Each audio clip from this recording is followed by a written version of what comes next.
Today we are going to be chopping up my ugly ass Philodendron White Princess. So let's do it. Okay, so this is what we've got now.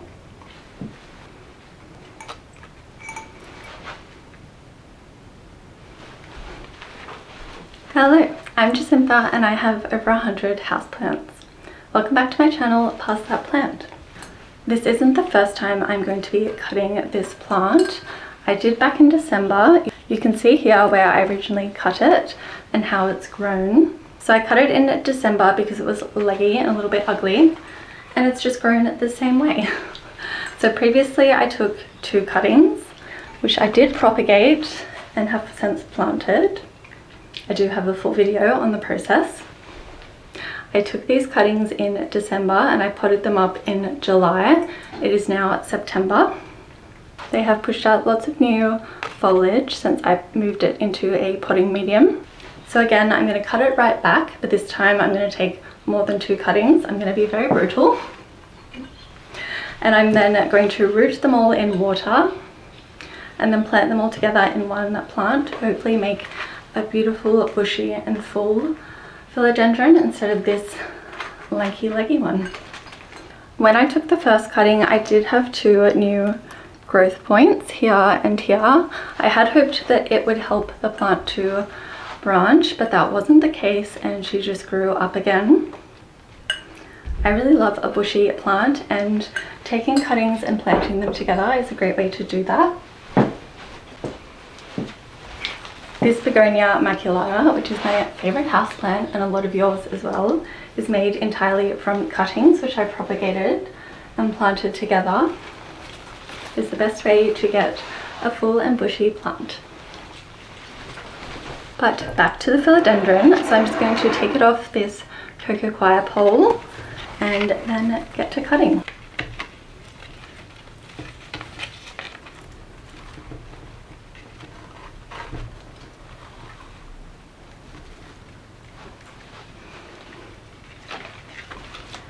So you can see it's a bit floppy.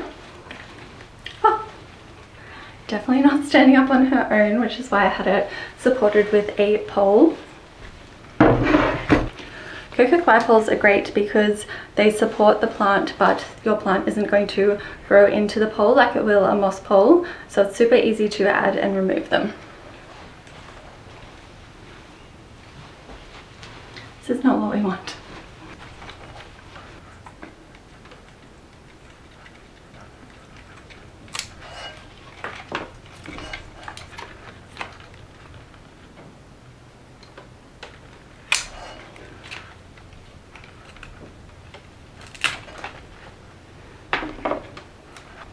This is where I cut it last time, so let's do that again.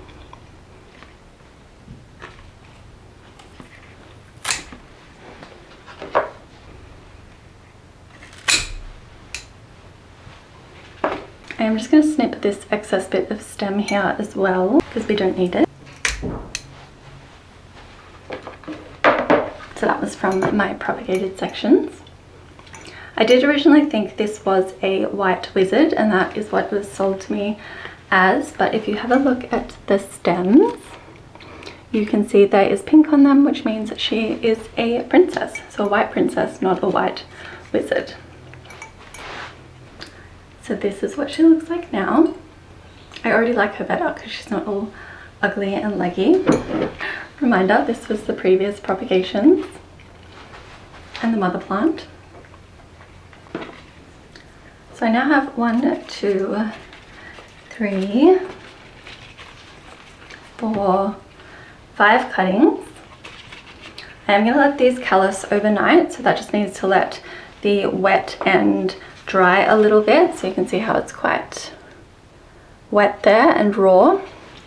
I'm just going to let it callous because I find that helps prevent root rot. So if you've taken cuttings of philodendrons or ficus and they have rotted, it may be because you didn't let it dry first.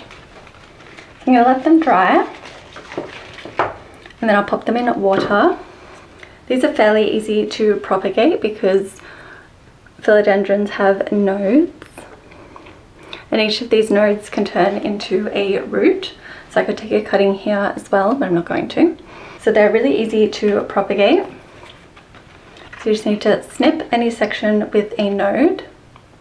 You only really want a section with 1 or 2 leaves, not one massive cutting. It's because the foliage uses quite a lot of energy, so it'll take longer for your plant to root. So I'm just going to let these dry, and I'll be back tomorrow to pop them in water. So this is what we're left with on the mother plant.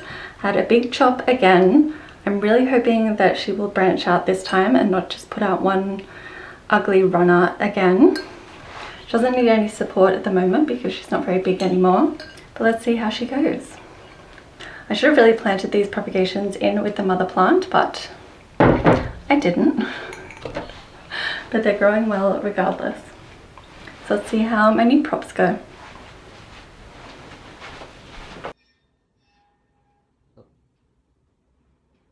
So it is the next day and my cuttings have all calloused. Can you see that? So they are now protected from rotting in the water. I'm not actually sure if this top one is going to make it because it is a little bit floppy, but these ones are all still firm. So let's pop them in water.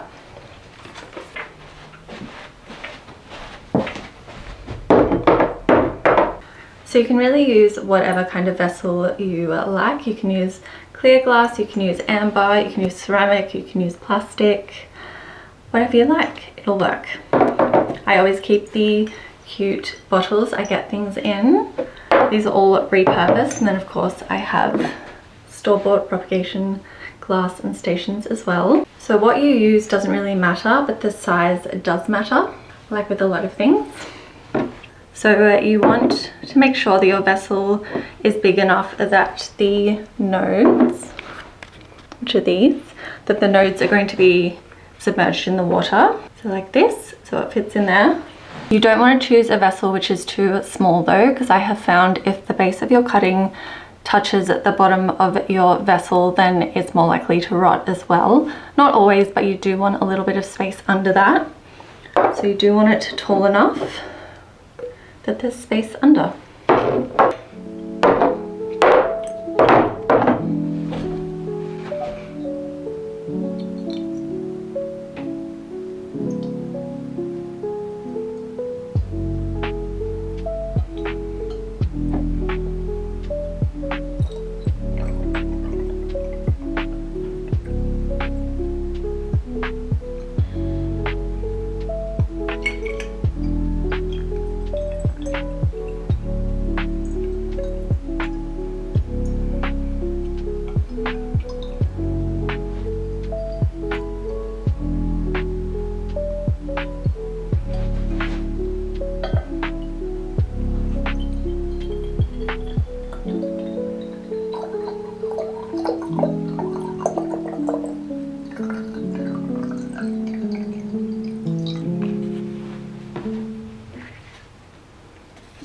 And put them in together as well.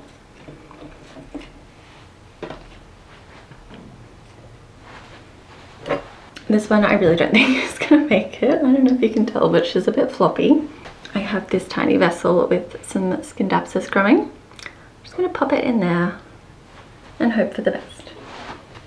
These ones are all looking pretty good though. So you just want to make sure that the nodes are submerged in the water. You may need to top them up a little bit once your plant cutting's in there.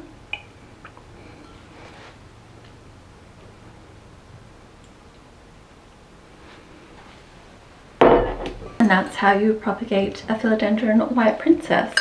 So I have my one mother plant, which I've really chopped back.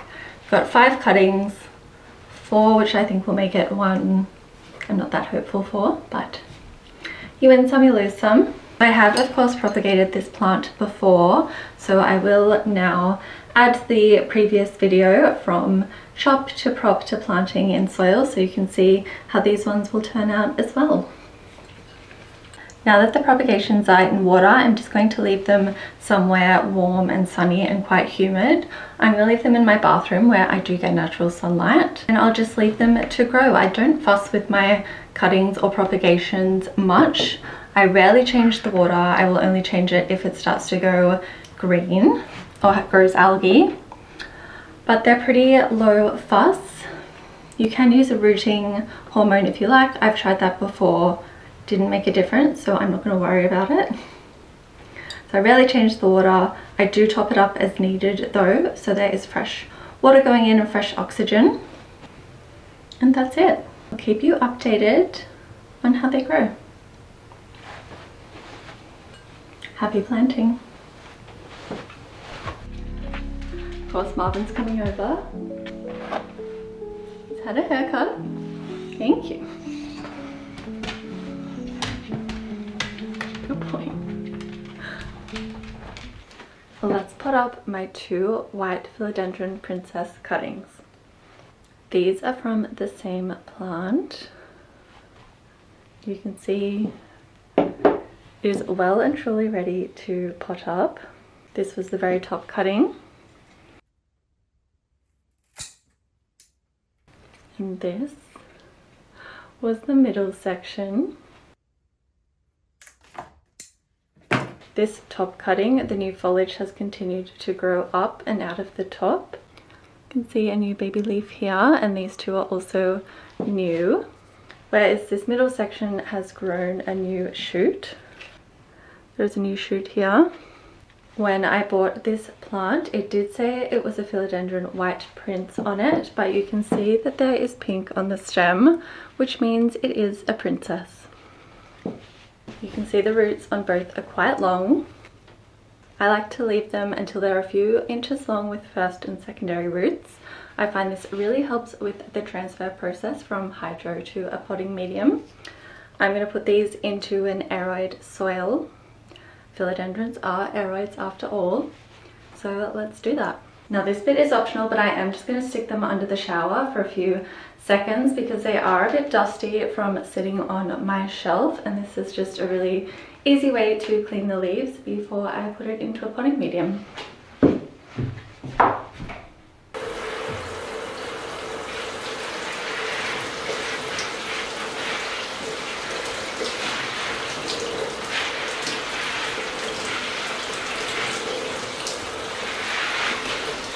Much better. Now the foliage on my 2 cuttings are nice and clean, so let's get it into an Aroid mix.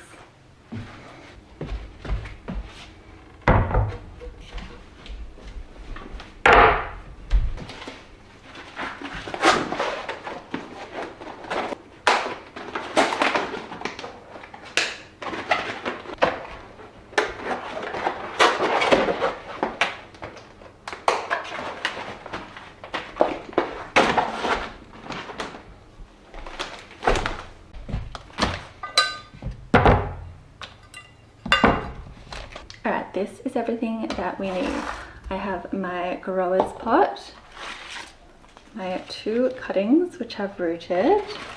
I have my mesh round. I always put these in the bottom of my grower's pots. Just like that, and it stops any of the soil or potting medium falling straight out the bottom. This is quite big holes in this one. My little trowel, some gloves, so I'm going to be handling some fertilizer, and I have my Aroid mix. I'm just going to put my gloves on, which is a good idea whenever you are handling any potting medium or especially any plant food.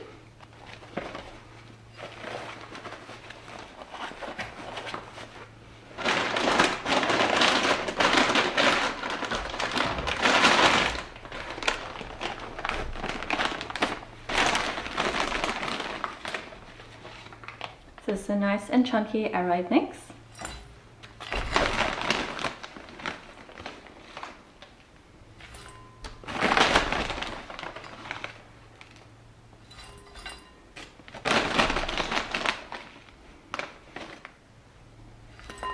Should be enough.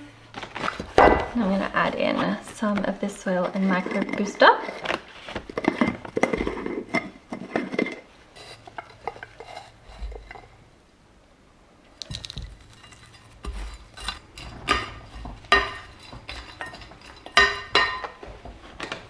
Enough. Just out of the way. So I already have my mesh in the bottom. I'm now going to fill my nursery pot up 3/4 of the way and then stick in my plant cuttings.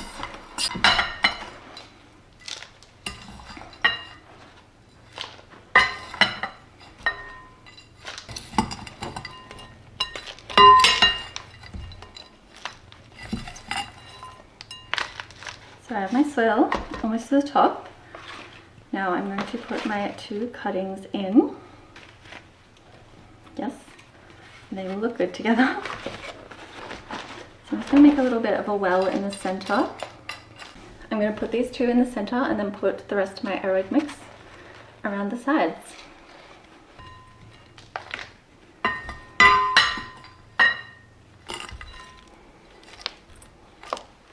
Okay, the moment of truth is to see if it stands up on its own, and then we'll know if I've planted it deep enough or not.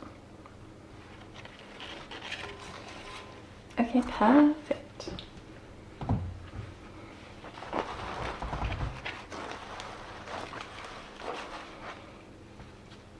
It's looking so good already. So one of my biggest tips for a successful transfer from hydro to soil is to make sure that the potting medium is completely saturated, and I mean wet. You don't want any dry spots because the roots have been growing in water, so they could go into shock if you put them into a dry potting medium and don't water it straight away. So I'm gonna water it through and then let it sit in this bowl of water for about an hour. Don't need the gloves anymore.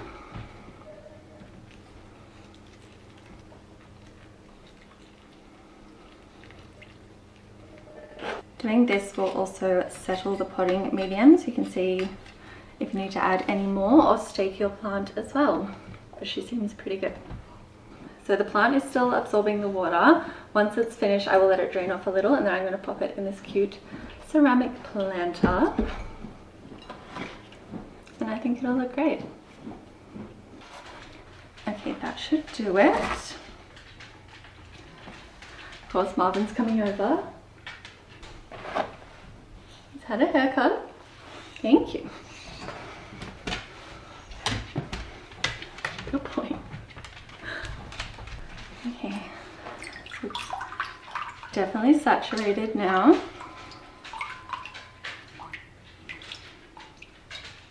Let the excess drip and pop her in. Perfect. So there you have it, transferring 2 Philodendron White Princess rooted cuttings from hydro to an Aroid potting mix. Because I planted the 2 together, this should be a beautiful full plant in no time. And by no time, I mean 3 to 6 months.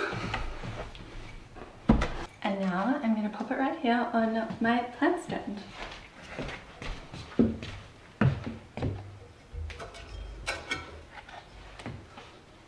There are floor-to-ceiling windows right here, so it should get plenty of sunlight and grow big and beautiful, just like my other plants here. Also on this plant stand is one of my other mixed planters. If you subscribe to me, which you really should, then you probably saw when I planted this one as well. Also all made from Propagations. It's growing so well. I'm really happy with how this one turned out. We have Monstera siltepecana, Pothos, Philodendron Brazil, and also Scindapsus. It is filling out beautifully. Who doesn't love a mixed planter? Now the cleanup.